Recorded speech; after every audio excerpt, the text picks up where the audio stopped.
Bom dia, boa tarde, boa noite para quem me assiste. Eu tô aqui com o meu cubo de novo. Na aula passada a gente falou sobre classes de palavras e eu espero ter demonstrado para vocês que as classes de palavras, como o cubo giram e as cores podem se mesclar, as classes, a depender da frase, podem mudar. Então, uma coisa que é um substantivo num primeiro momento, em determinada frase, pode se tornar um adjetivo e assim sucessivamente com relação a todas as classes de palavras que nós vimos. Hoje a gente vai para dentro de cada palavra em específica. Para começar, eu queria fazer uma metáfora com um brinquedinho bem antiga da minha época. Eu não sei se vocês vão conhecer isso, mas tinha antigamente uma bolinha que a gente fazia com várias pecinhas. A gente juntava essas pecinhas, ó, cada pecinha encaixava e formava a bolinha. Isso é mais ou menos como se formam os nomes do português. Em nomes, eu estou falando, relembrando tudo aquilo que a gente viu em grandes sóis, que são substantivos, e em torno deles adjetivos, numerais, pronomes e artigos. Eu estou falando, sobretudo, de substantivos e adjetivos. Dentro desses, eu tenho principalmente nomes que vão terminar com vogal e nomes que vão terminar com consoante. Temática e atemático. Isso vocês vão entender já já o que é. Lembrando que a é o prefixo alfa no sentido de não tem. Então, atemático é porque não tem tema. Por que eles não têm tema? Eles terminam em consoante. Isso vai fazer sentido no próximo slide. De qualquer modo, a gente vai focar hoje nessa aula nesses daqui, nos nomes, substantivos e adjetivos, sobretudo substantivos que terminam em vogal. Por exemplo, caderno, estojo, caneta, menino. Existe uma formulinha básica que eu preciso que vocês anotem, que é raiz vogal temática, desinência de gênero, desinência de número. Não é tão difícil quanto parece. O que a gente vai fazer para analisar dentro? Por isso que tem essa bolinha aqui, não está aqui à toa. A gente vai pegar uma palavra e desmembrar ela e ver como ela é formada por dentro, por isso da bolinha. Cada uma dessas partes forma a bolinha. Agora a gente vai pegar uma palavra como menino e ver, por exemplo, que a raiz dela é menin, que a vogal temática é o, que a desinência de gênero é zero e que a desinência de número é zero também. Bom, o que eu vou fazer então? Pensem num guarda-roupa para vocês terem em mente o que a gente vai fazer. Como a gente analisa? A gente pensa no guarda-roupa. Guarda-roupa de uma palavra é o feminino e o plural dela. O masculino, o feminino, o singular e o plural que ela tem. Isso é o que a gente chama de paradigma. O nome não é importante, o importante é a ideia. Pensa num guarda-roupa, literalmente, numa divisão. Aqui eu tenho todas as calças da pessoa. Aqui eu tenho todos os sapatos.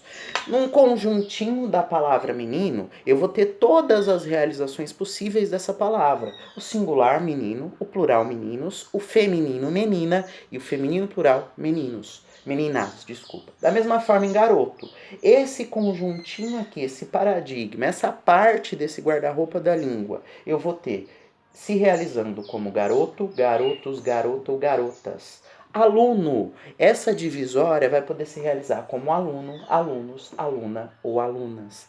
Tá, e daí, Iago? E daí que agora a gente vai pegar a formulinha que a gente viu de raiz, vogal temática, desinência de gênero e desinência de número e aplicar nessas palavras que eu acabei de falar para vocês. Como? O que é raiz? Raiz é aquilo que repete. Lembra do tronco da árvore? Ele se repete embaixo da terra. Então, a hora que eu comparar, que eu pegar uma palavra em específico, por exemplo, alunas, e eu pedir para você analisar como ela é formada por dentro, como essa bolinha, vamos voltar aqui, é formada, quais as pecinhas que encaixadas formam a palavra aluna, vocês vão ter que voltar para essa fórmula que está aqui em vermelho e encaixando as pecinhas da seguinte forma. Eu pego e comparo o singular, o plural, o masculino e o feminino. Tudo dessa repartição. E aí eu vejo o que repete. O que está repetindo em menino? Tanto em menino, meninos, menina, meninas. É essa parte, menin. Isso é a raiz. O que está repetindo em garoto? Tanto em garoto, quanto em garotos, quanto em garota, quanto em garotas. Garote. Isso é a raiz dessa palavra. O que está repetindo em aluno? Em aluno, alunos, aluna ou alunas. Alum. Isso é a raiz. O que é vogal temática?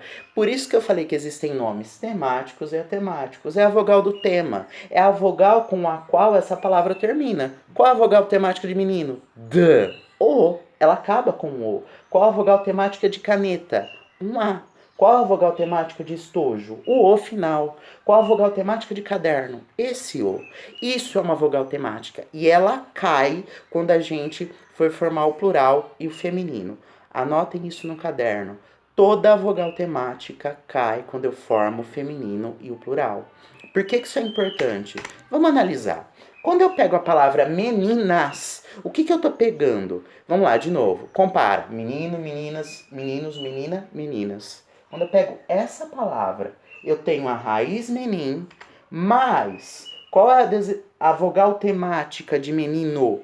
Não acaba com O? Então é o O. Eu tenho O aqui como vogal temática, mas qual é a desinência de gênero? No português, a desinência de gênero é um A. A mais um S. Isso forma meninas. A bolinha alunas. Quais são as partes, as partes principais dessa bolinha alunas? Alunas eu formo da raiz alum, porque eu vi aqui que o que repete nos 4 casos é essa parte. Aluno, não termina com O? Isso é a vogal temática. Ela vai cair quando juntar com o A da desinência de gênero. Desinência de gênero feminino em português é o A. O com A, o O cai. Aí vai dar alum, mais o A, alu, na, mais o S. Alunas.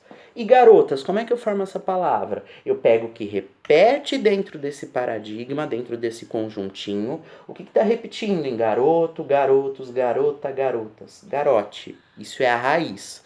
Qual é a vogal temática de garoto? Acaba com O. É um O. Então, garote mais O. Para eu formar garotas, eu preciso de um A, porque aí esse O vai cair, garote mais a garota, mais o S de desinência de número. Tá, por enquanto tá muito bonitinho, tá muito fácil, e tá tão fácil que eu quase derrubei a mesa. Eu preciso expor uma coisa aqui que vai ficar um pouco mais difícil, vai começar a dificultar um pouquinho. Por enquanto a gente tem esse modelinho. Eu vou falar agora para vocês de uma coisa que talvez gere uma dificuldade na cabeça de vocês, porque às vezes a gente tem a noção em matemática que o zero não significa nada. Não. O zero se opõe a qualquer presença. Um zero, ele tá lá porque ele não é um 1, porque ele não é um 2, porque ele não é um 3, porque ele não é um 4. O zero, ele tem um valor. O zero, no caso da língua, e a gente volta para a bolinha do começo, isso aqui é um zero porque poderia ter essa pecinha. Esse zero, na verdade, se opõe a uma presença. Ah, Iago, o que é isso? Quando eu tenho, por exemplo, a palavra menino, por que eu sei que menino é singular e é masculino? Eu sei que menino é masculino porque ele não tem o A do feminino. E eu sei que ele é singular porque ele não tem o S. Esse porque não tem uma coisa que poderia ter é o zero. O zero, ele na verdade, ele tá ali, ele é uma falta de algo que poderia estar. Quando a gente vai fazer chamada na lista de vocês, por exemplo, eu pego o nono C ou o nono B. Se eu pego a lista do nono C e um aluno do nono C faltou, eu coloco o F. O F é o morfema zero. Agora, eu não vou chamar um aluno que não é do nono C. Esse é um outro morfema que a gente vai ver pra frente. De qualquer forma, a palavra menino, o masculino singular, qual é o radical? Voltando para cá. O radical é menin, a vogal temática é o O. Qual que é a desinência de gênero de menino? Zero. Por quê? Porque menino não tem o A do feminino. E qual é a desinência de número? Zero. Porque não tem o S do plural. Esse porque não tem é o zero. O zero aqui equivale a porque não tem. E é justamente por isso que o português não pode ser chamado de uma língua machista. Primeiro porque a gente parte para formar essa bolinha dos nomes do feminino plural. Segundo porque a maioria dos substantivos da língua não tem sexo. Alma não tem sexo, mas tem gênero. A alma. Luz tem gênero, há luz, mas não tem sexo, não tem órgão copulador, não tem nada a ver com isso. Carregador, o carregador, mas não tem sexo. Então, entre substantivos não existe uma relação de sexo e gênero. Tanto que existe, por exemplo, girafa macho e girafa fêmea. Só que essas, tanto girafa macho como girafa fêmea, no português são a girafa. Recebem o... não tem a ver com sexo, mas com gênero gramatical feminino. A girafa. Mas se ela é macho ou fêmea, se ela tem um órgão genital masculino ou feminino, é uma coisa que não diz respeito à língua. Eu estou falando aqui de questões gramaticais, de gênero enquanto masculino e feminino da língua, porque o português só trabalha com isso: gênero, masculino e feminino, e número singular ou plural. Por isso eu não posso falar que é uma língua machista. Primeiro, porque há substantivos, e a maioria dos substantivos na língua não tem relação entre gênero e sexo. Gênero é uma coisa, sexo biológico é outra. Segundo, porque a gente parte do feminino plural. Visto o que é morfema zero, e visto porque o morfema zero serve para a gente identificar o masculino singular, a gente precisa ainda falar de uma coisa que se chama morfema inexistente. Até agora tá tudo muito bonitinho, mas dificulta ainda mais quando a gente pega palavras como girafa, porque não existe girafo. E aí, o que eu faço?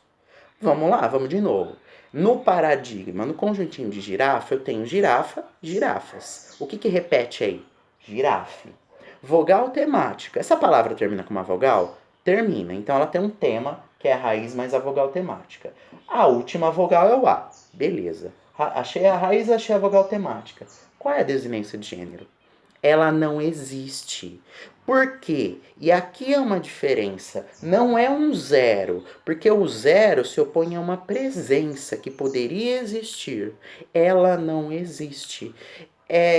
Esse ela não existe é tipo o aluno que nunca vai para a escola. Ou aquele que dá NCOM, que dá não comparecimento e ele sai da lista. E nós não chamamos mais, porque ele não faz mais parte da lista, das possibilidades daquela sala. Aqui, se a gente voltar para a bolinha do começo, é como se eu falasse que... É como se eu perdesse essa pecinha. Ah, eu perdi essa peça, então a minha bolinha vai ser sempre incompleta. Por que girafa não tem desinência nenhuma aqui de gênero? Porque não existe girafo. É a mesma coisa em cadeira. Não existe cadeiro. Portanto, a desinência de gênero aqui é vazia, não é um zero. E foi por isso que eu falei para vocês que zero não é igual a vazio. Zero se opõe a uma presença. O zero, que é esse símbolo aqui, ele significa não está aqui uma coisa que poderia estar. Isso aqui significa esse campo está vazio, não tem nada. Não tem nada porque não poderia haver outra coisa. Girafa aqui é vazio, é nulo. Não, não é nulo, é vazio. Por quê? Porque não existe girafo. Não existe o masculino. Então não existe uma desinência de masculino aqui. Cadeira, não existe uma desinência de masculino aqui. Possível. Por isso, aqui é vazio. Isqueiro, não existe uma desinência de feminino para isqueiro. Não existe isqueira na língua. Então aqui é vazio. Verdura, não existe uma desinência, não existe verduro. Então aqui também é vazio. Mas a gente pega essas palavras, cadeira. Eu tenho cadeira e cadeiras no campinho lá no conjuntinho dessas palavras, no guarda-roupa dessas palavras. O que repete em cadeira e cadeiras? O cader. A vogal temática, que é a vogal com que essa palavra termina, que é isso que é o tema. A vogal temática é o A. Isqueiro e isqueiros, o que repete é o isqueiro. O O é a vogal temática, é a vogal com a qual essa palavra termina. Verdura e verduras, o que repete é o verdur. Isso é a raiz. A vogal temática é a vogal com a qual essa palavra termina. Só que eu não tenho uma desinência de gênero, porque o gênero oposto não existe. É diferente do zero. Por que aqui é um zero? Porque existe a palavra verduras. Eu poderia ter colocado um S aqui. Só que se eu colocasse um S, existe uma outra possibilidade, daria a palavra verduras. Mas aqui não existe possibilidade nenhuma, por isso que é vazio. O zero, então, ele está indicando que aquele campo não foi preenchido por alguma possibilidade. O vazio está indicando que não existe possibilidade nenhuma para ser colocada aqui, porque essa palavra não tem o outro gênero. Eu espero que tenha ficado claro, e por isso que eu fiz aqui a metáfora da bolinha. É como se, de novo, eu pego a palavra, vamos lá, cadeira, isqueiro, qualquer uma, mesmo lanche, termina com uma vogal. Então é uma palavra temática. Entre lanche e lanches, o que repete é até o CH. Lanche, o E é a vogal temática, desinência de gênero não existe, porque não existe lancha. A gente sabe que é o lanche, mas não existe. Lancha no sentido de feminino de lanche. Lancha, para navegar, é outra coisa. E aí existe o plural. Então aí no lanche, no singular, eu tenho um zero. Porque não é lanches. Repetindo, o porquê não é o zero. O zero é uma coisa que não, é uma ausência num lugar que poderia ter alguma coisa. O vazio, eu não posso ter nada aqui. Zero é diferente de vazio. Espero que tenha ficado claro como essas palavras que são nomes se formam internamente. Os verbos também têm uma formulinha específica, que aí vai ser um pouco diferente. É radical, vogal temática, desinência de tempo, modo e aspecto, desinência de número pessoa. Mas eu não sei se eu vou dar isso para vocês. Eu preciso ainda rever o planejamento, porque teve algumas alterações. Mas eu espero que pelo menos essa questão tenha ficado clara. Eu vou mandar exercícios para vocês, para a gente trabalhar um pouco mais com essas questões. Um beijo, um abraço, aperto de mão.